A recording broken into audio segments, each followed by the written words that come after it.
5장. 그때에 백성들이 그들의 아내와 함께 크게 부르짖어 그들의 형제인 유다 사람들을 원망하는데, 어떤 사람은 말하기를 우리와 우리 자녀가 많으니 양식을 얻어 먹고 살아야 하겠다 하고, 어떤 사람은 말하기를 우리가 밭과 포도원과 집이라도 저당 잡히고 이 흉년에 곡식을 얻자 하고, 어떤 사람은 말하기를 우리는 밭과 포도원으로 돈을 빚내서 왕에게 세금을 바쳤도다. 우리 육체도 우리 형제의 육체와 같고 우리 자녀도 그들의 자녀와 같거늘 이제 우리 자녀를 종으로 파는도다. 우리 딸 중에 벌써 종된 자가 있고 우리의 밭과 포도원이 이미 남의 것이 되었으나 우리에게는 아무런 힘이 없도다 하더라.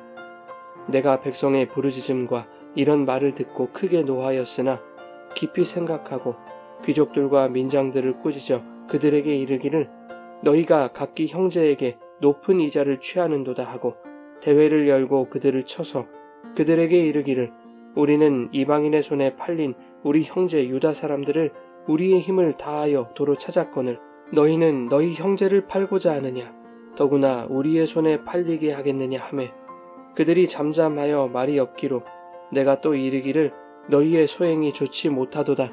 우리의 대적 이방 사람의 비방을 생각하고 우리 하나님을 경외하는 가운데 행할 것이 아니냐. 나와 내 형제와 종자들도 역시 돈과 양식을 백성에게 꾸어주었거니와 우리가 그 이자 받기를 그치자.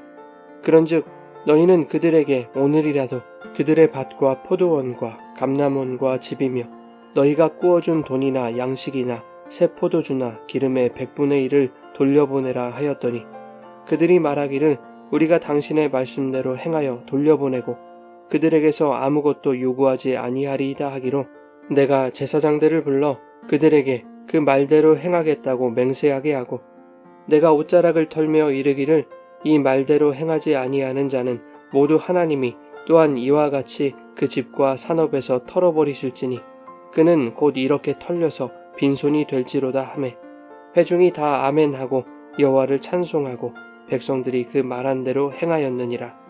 또한 유다 땅 총독으로 세움을 받은 때 곧 아닥사스다 왕 제20년부터 제32년까지 12년 동안은 나와 내 형제들이 총독의 녹을 먹지 아니하였느니라. 나보다 먼저 있었던 총독들은 백성에게서 양식과 포도주와 또 은 40세겔을 그들에게서 빼앗았고, 또한 그들의 종자들도 백성을 압제하였으나 나는 하나님을 경외함으로 이같이 행하지 아니하고, 도리어 이 성벽 공사에 힘을 다하며 땅을 사지 아니하였고, 내 모든 종자들도 모여서 일을 하였으며, 또 내 상에는 유다 사람들과 민장들 150명이 있고, 그 외에도 우리 주위에 있는 이방 족속들 중에서 우리에게 나아온 자들이 있었는데, 매일 나를 위하여 소 1마리와 살찐 양 6마리를 준비하며 닭도 많이 준비하고 열흘에 한 번씩은 각종 포도주를 갖추었나니, 비록 이같이 하였을지라도 내가 총독의 녹을 요구하지 아니하였음은 이 백성의 부역이 중함이었더라. 내 하나님이여, 내가 이 백성을 위하여 행한 모든 일을 기억하사 내게 은혜를 베푸시옵소서. 여러분, 좋은 아침입니다. 오늘도 말씀의 은혜가 여러분의 삶에 풍성히 임하기를 소망합니다. 오늘 말씀은 이스라엘 공동체 안에 독버섯처럼 퍼져있던 내부적인 문제와 갈등을 해결해가는 이야기입니다. 성벽 보수 공사가 진행되는 가운데 동족인 유다 사람들에게 원망하는 일이 발생했습니다. 그들은 가난한 사람들이었습니다. 3절에서 보는 바와 같이 이미 흉년으로 기근을 겪었던 그들은 먹고 살기 위하여 밭과 포도원과 집을 저당 잡혀 돈을 빌렸습니다. 페르시아는 해마다 식민 국가들에게 막대한 세금을 징수했는데, 먹고 살기도 힘든 백성들은 왕에게 바칠 세금을 내기 위하여 다시 빚을 졌습니다. 유다의 일부 귀족들과 민장들은 페르시아 왕에게 바친 세금을 보존하기 위해 가난한 백성들에게 고리로 돈을 빌려주며 자신들의 배를 불리기에 바빴습니다. 급기야 가난한 사람들은 당장 먹고 살기 위해서 자식을 종으로 팔기에 이르렀습니다. 이러한 상태로 성벽 공사에 매진해야 한다는 것은 그들에게 대단히 부당하고 잔인한 일로 느껴졌을 것입니다. 하나님의 뜻이라고는 하지만 가난한 자들의 형편을 전혀 고려하지 않은 성벽 보수 공사가 그들에게 선한 일로 여겨질 수 없었을 것입니다. 고리대금에 시달리고 자녀를 종으로 팔아야 하는 고통스러운 상황에서 예루살렘 성벽을 재건하여 그 안에서 살아간다는 것이 가난한 사람들에게 무슨 의미가 있겠습니까? 이대로 공사에 투입된다면 공사를 마치기도 전에 굶어 죽을 수도 있는 상황이었습니다. 이러한 백성들의 원망과 부르짖음을 들은 느헤미야는 6절에 크게 노합니다. 이 분노는 가난한 자들을 착취한 부자들을 향한 분노였다고 생각할 수 있습니다. 하지만 먼저는 하나님의 뜻을 이루기 위한 선한 사업에 불만을 품고 원망했던 백성들에게 분노했던 것 같습니다. 그렇게 생각하는 이유는 7절에 느헤미야가 깊이 생각하고 귀족들과 민장들을 꾸짖었다고 말하고 있기 때문입니다. 느헤미야는 원망하는 자들의 부르짖음을 듣고 순간적으로 분노했지만 마음을 가다듬고 깊이 생각해보니 가난한 자들이 겪었던 불의한 상황들이 하나님의 율법을 범한 중대한 사안이었다는 것을 알게 된 것입니다. 그리하여 느헤미야는 이스라엘 사회에 독버섯처럼 번져있는 부자들에 의한 약자의 착취에 대하여 귀족들과 민장을 꾸짖었던 것입니다. 우선 그들의 고리대금업을 꾸짖습니다. 율법은 고리대금을 엄격히 금지하고 있죠. 동족에게, 특히 가난한 자들에게는 결코 행해서는 안 되는 일이었습니다. 출애굽기 22장 25절에는 가난한 자에게 돈을 꾸어주면 그에게 채권자 같이 하지 말고 이자를 받지 말라고 말씀합니다. 이처럼 하나님의 율법의 기본은 이웃을 사랑하는 것에 있습니다. 하지만 부자들은 동족을 종으로 여기고 이방 사람들에게 팔거나 착취했습니다. 그것에 대하여 8절에서 느헤미야가 이렇게 꾸짖는 것입니다. 과거 우리는 이방인의 손에 팔린 우리 동포를 우리의 힘을 다하도록 찾아서 데려왔거늘 동족의 몸값을 받고 다시 이방인에게 종으로 파는 것이 가당키나 한 일이냐며 엄하게 질책하죠. 느헤미야의 질책에 귀족들과 민장들은 꿀먹은 벙어리가 되었습니다. 자신들이 율법의 중대한 지침을 어겼다는 것을 모르지 않았기 때문이죠. 느헤미야는 9절에 그들에게 이렇게 말합니다. 너희의 소행이 좋지 못하도다. 이방 사람들의 웃음거리가 되지 않으려거든 하나님을 경외함으로 살아가야 하지 않겠느냐. 백성들의 지도층이라는 자들이 성벽 재건이라는 중대한 사업을 하면서 산발락과 도비아 같은 외부적인 방해 세력들의 비방과 계략을 견제하면서 더욱 하나님을 경외하는 마음으로 행해도 모자랄 판에 어찌 지도층인 너희가 내부적인 문제의 중심이 될 수 있느냐고 꼬집은 것입니다. 산발락 같은 외부 세력의 모략과 방해 속에서도 하나님의 손을 의지하며 철통같이 성벽을 방비함으로써 외부적 문제를 현명하게 대처했던 유다 공동체 안에서 전혀 예상치 못한 내부적인 문제가 발생함으로 인해 성벽 보수 공사가 중단될 심각한 위기에 봉착한 것입니다. 느헤미야는 페르시아 왕이 임명한 유다의 총독이었고 성벽 보수 공사에 대한 왕의 조서를 받았기 때문에 얼마든지 내부적 문제를 일으킨 자들을 엄하게 처벌할 수도 있었습니다. 하지만 느헤미야는 외부적인 방해 공작에 대응할 때와 마찬가지로 탁월한 리더십을 발휘합니다.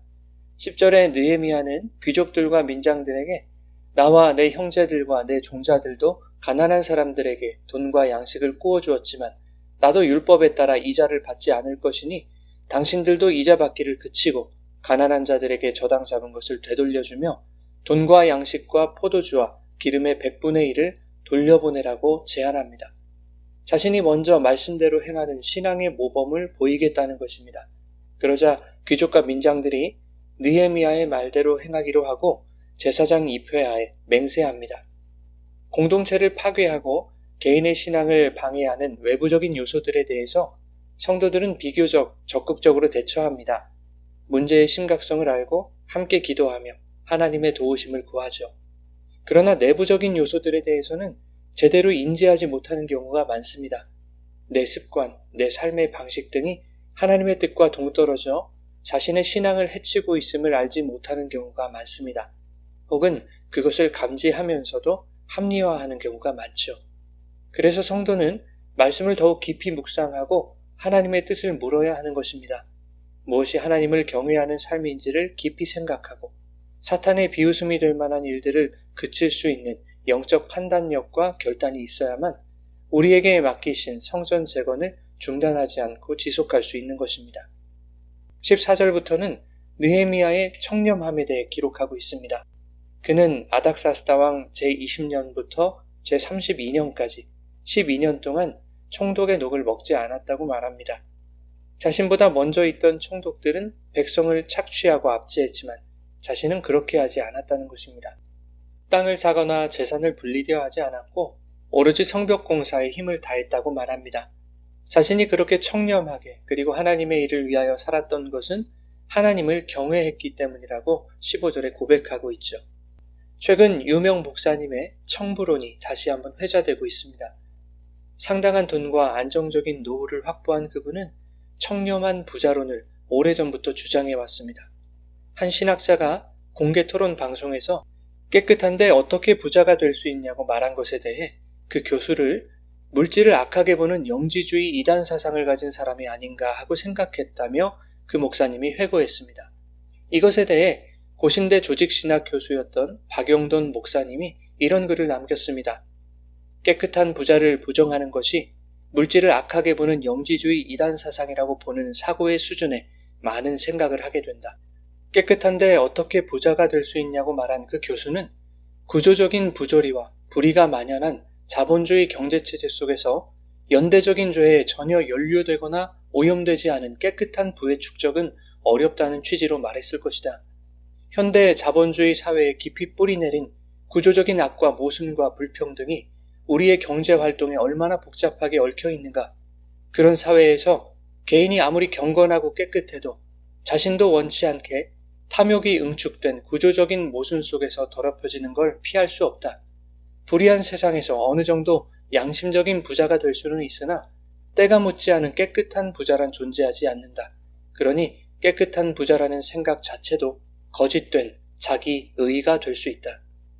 양심적인 부자일수록 더 겸손히 불공정한 구조 속에서 가난으로 고통받는 이들에게 더 부채의식과 연대의식을 가지고 부를 나누는 일에 힘써야 할 것이다. 그것이 돈이라는 우상숭배적인 가치가 지배하는 이 사회에 넘쳐흐르는 탐욕의 더러움을 조금이라도 정화하는 일일 게다. 오늘 본문에서 보듯이 청렴이라는 것은 여호와를 경외함으로 살게 되는 행동 양식입니다.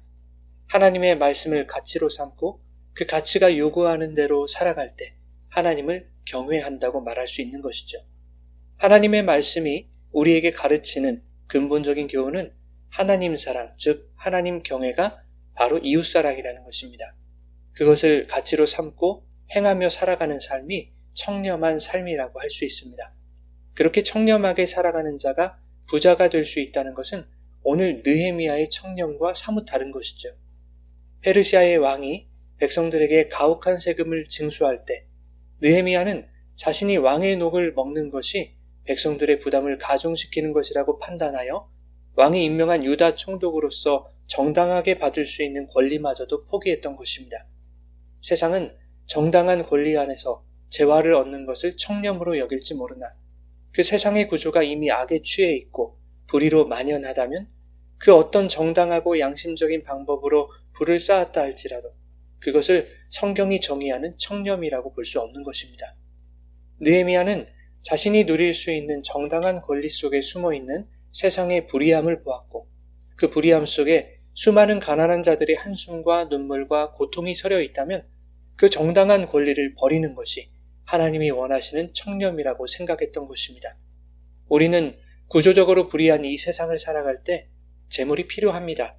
그런데 우리가 세상에서 버는 돈은 모두 불의한 재물입니다. 그러나 성도는 그 불의한 재물을 가지고도 청렴하게 살 수 있습니다. 누가복음 16장 9절에 불의의 재물로 친구를 사귀라. 그리하면 그 재물이 없어질 때에 그들이 너희를 영주할 처소로 영접할 것이라고 말씀합니다. 불의한 재물은 쌓고 축적하고 모으는 것이 아닙니다. 재물은 우리에게서 없어져야 하는 것입니다. 하나님 사랑 곧 이웃 사랑이라는 가치를 실천하는 일에 불의한 재물을 소모하는 것이야말로 영주할 처소를 살게 될 자들이 하나님을 경외하며 그분의 뜻대로 살아가는 청렴일 것입니다. 그러므로 말씀의 가치로 청렴하게 사는 세상 가치의 부자란 있을 수 없는 것입니다. 이것을 마음에 새기고 내부적인 자기 합리화를 끊어내어 하나님을 경외함으로 이웃사랑의 청렴을 실천하며 살아가시기를 주님의 이름으로 축원합니다.